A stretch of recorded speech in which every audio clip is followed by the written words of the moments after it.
Bom dia, boa tarde, boa noite, pessoal do Triunfo. Vamos aqui para mais uma aula do nosso curso de funções de uma variável. E na aula de hoje nós vamos ver a regra de L'Hopital.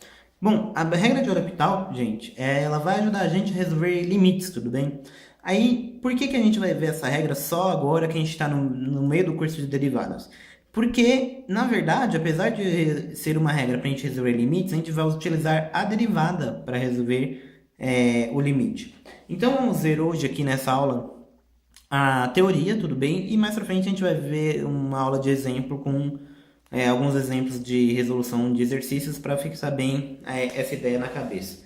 Então o que a regra de L'Hopital vai nos dizer? Vai nos dizer o seguinte: quando nós tivermos um limite de um x tendendo a A de uma f de x sobre uma g de x, tudo bem?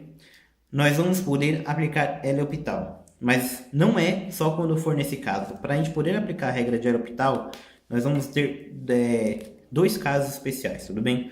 Vamos ver esses dois casos agora. A gente vai poder aplicar a regra de L'Hopital em duas situações. A primeira vai ser a seguinte. Vai ser quando o limite de x tendendo a A de f de x for 0 e o limite de x tendendo a A de uma g de x também for 0, tudo bem? Se só uma delas for 0, a gente não vai poder aplicar a regra de L'Hopital. Agora, quando nós tivermos tanto a nossa f de x quanto o nosso g de x aplicando o limite nas duas funções, a gente chegar em 0, ou seja, quando nós tivermos aquela famosa indeterminação, né? 0 sobre 0, quando nós tivermos este caso, aí sim a gente pode resolver o limite aplicando a regra de L'Hopital, tudo bem?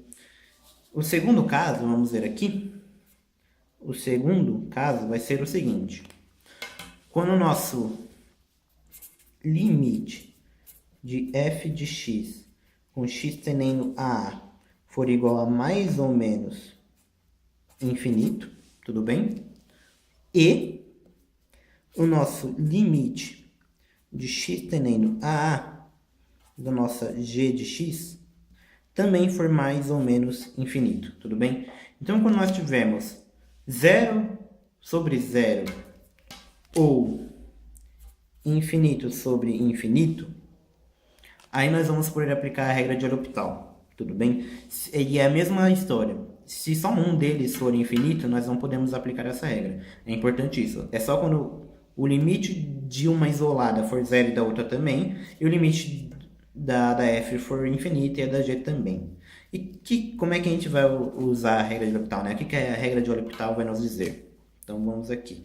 Ela vai dizer que quando nós tivermos, vamos lá novamente, o limite de x tendendo a A da nossa f de x sobre nossa g de x, e esse limite respeitar uma dessas duas situações, nós vamos poder resolver isso daí como o limite de x tendendo a A da nossa f' de x sobre g' de x. Ou seja, nós vamos aplicar o limite de x tendendo a A na derivada das duas funções, tudo bem? É basicamente isso. Essa aula aqui é só para dar a teoria e começar a abrir esse assunto para vocês. A gente ainda vai ver exemplos para fixar melhor essa ideia nas próximas aulas, tudo bem? E vale ressaltar, né, gente, que muitas vezes os professores não permitem o uso dessa regra, do método de L'Hopital, nas provas ou nos exercícios, tudo bem? Às vezes eles vão ter questões específicas para usar a regra de L'Hopital e nas outras questões você não vai poder usar. Depende muito, varia muito, então é sempre importante vocês verificarem com o professor de vocês sobre o uso dessa regra antes de aplicá-la em exercícios e provas, tudo bem? É muito importante ressaltar isso. Então, para dúvidas, sugestões, críticas e observações, acesse o link do formulário na descrição do vídeo. Espero vocês na próxima aula e tchau!